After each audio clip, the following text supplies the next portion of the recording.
예, 반갑습니다. 오늘 이 시간에는 저희들이 지금 주말농장 분양을 하고 있다 보니까 그 심심치 않게 주변에서 농막 관련해서 좀 문의가 많은데 농막 관련해서 또 좀 사기를 당하시는 분들이 또 있더라고요, 보니까. 그래서 제가 이 영상을 꼭 찍어야 되겠다 싶어서 오늘은 짧게 간결하게 이제 찍을까 싶습니다.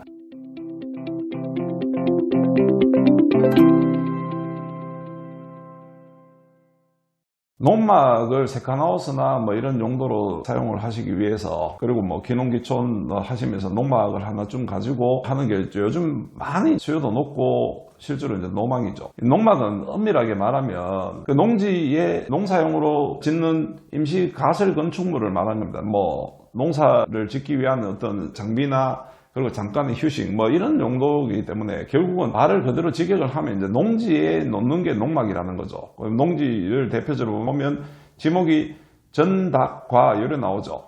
그러니까 밭이고 논이고 가수원이고 이런 데다가 농막을 놓는 겁니다. 그리고 6평 미만이라는 거, 농막에 관심 있으신 분들은 이 정도는 다들 아세요. 자, 그런데 문제는 지목이 임야인 경우에 지금 요 근래 제가 특정 지역을 말하기는 좀 그렇지만 임야에 지금 농막을 분양을 하시는 데가 있더라고요. 자, 단적으로 이야기하면 임야에 농막은, 농막이라는 단어도 쓰시면 안 되지만 임야는 산림을 관리하기 위한 산림 경영 관리사를 지을 수가 있어요. 대충 토지 면적이 60평 미만의 바닥 면적이 한 15평 미만 정도의 산림 경영 관리사를 지을 수 있는데 농막이라고 불리진 않습니다. 그 산림을 경영을 하기 위한 어떤 관리사인데, 자, 일단은 여기 제 영상을 보시는 분들은 지목이 전박가가 아니면 이거 한 번쯤은 이제 일단 의심의 눈초리를 보시는 게 맞습니다. 특히 임야의 농막, 세컨하우스 이런 느낌으로 분양을 한다.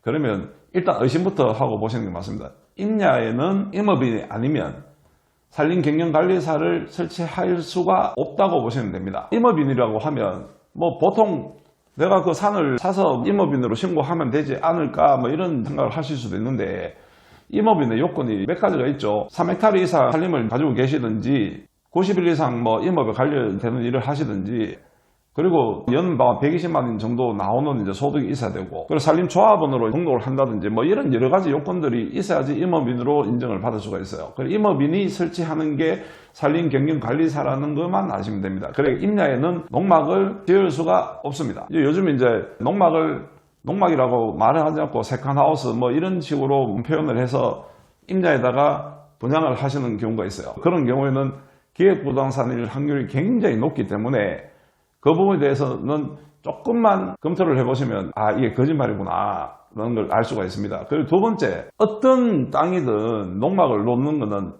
땅이 100평이 되든 1000평이 되든 얼마가 되든 간에 한 필지의 농막은 6평 이하에 하나밖에 못 놓습니다. 그런데 1000평이든 몇 평이든 잘라가지고 지분으로 들어가서 농막을 놓을 수 있다는 이야기를 하면서 분양을 하시는 경우가 있어요. 다 기획부동산이라고 보시면 됩니다. 이런 간단한 한 두 가지 정도만 체크를 하셔도 이게 농막 사기 분양이 특히 임야를 대상으로 해서 지금 많이 일어나고 있는 것 같아요.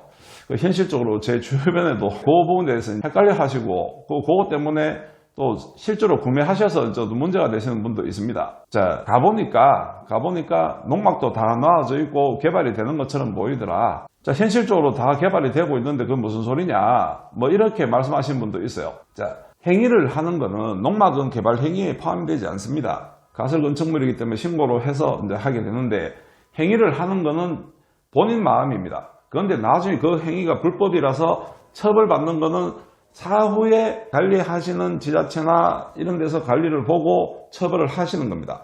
그래서 허가받지 않은 상황에서, 신고하지 않은 상황에서 농막을 마음대로 갖다 놓는 거는 자기 마음입니다. 그런데 현실에 가보면 막 농막이 조성되어 있고 사람들이 많은 관심을 가지고 있는 것 같고, 임야라도 땅이니까 그럴 수 있겠다 이런 생각을 가지고 별 문제 없다고 생각해서 이제 들어가시는 경우, 그리고 평수가 너무 크니까 지분으로 내가 들어가서 그 농막을 놓고 사용하면 되지 않을까 이런 생각을 하시고 이제 그런 농막이나 이런 사기를 이제 당하는 수가 있어요. 저희들처럼 지역에 있으면서 지역의 폐농이나 고령화 되셔가지고 농사가 더 이상 짓기 힘드신 분들의 땅을 저희들이 주말 농장으로 개발해서 다 설치를 해주고 다 농막도 놓고 가수원도 만들고 해서 다 해서 분양하는 이런 사업을 하시는 분들이 있는 반면에, 임야나 이런 거를 대량으로 뭐 몇천 평씩 사서 뭐 이렇게 하는 경우가 있는데, 그런 경우는 임야에는 농막을 설치할 수 없습니다.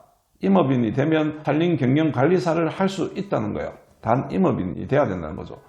그리고 농지에라도 한 필지 한 집안에 농막을 한 개밖에 설치를 할 수 없습니다. 이 두 가지 사항만 딱 알고 계시면 나중에 농막을 자기가 이제 소유를 하시든, 안 그러면 농막 분양 때문에 뭐 이래서 관심이 있어서 보시든, 이 두 가지만 체크만 잘 하셔도, 지금 기획부동산들이 이제 임야를 이용해서 농막에 대한 사기를 치고 계시는데 이런 부분에 걸려들지 않을 거라고 봅니다. 이런 영상을 찍게 된 이유가, 저희들한테는 상식이지만 또 일반인들한테는 현실에 가보면 농막이 잘 나아져 있고 뭔가 개발이 돼 있는 것 같고 뭐 이러니까 속을 수도 있겠구나. 기획부동산이 사실은 이제 건전하게 이제 중개업을 하고 하시는 분들한테 피해를 많이 주는데, 기획부동산 때문에 중개업을 하시는 분들 이미지도 굉장히 안 좋게 비칩니다. 그래서 뭐 오늘 이 영상은 짧게 하는데, 임야에 농막이 설치된다 하면 의심부터 해보시고, 지분으로 들어가서 쪼개기 해서 농막을 설치할 수 있다고 하시면 사기라고 보시면 됩니다. 안 된다고 보시면 됩니다. 자, 오늘은 영상은 짧게 여기까지 하겠습니다. 감사합니다.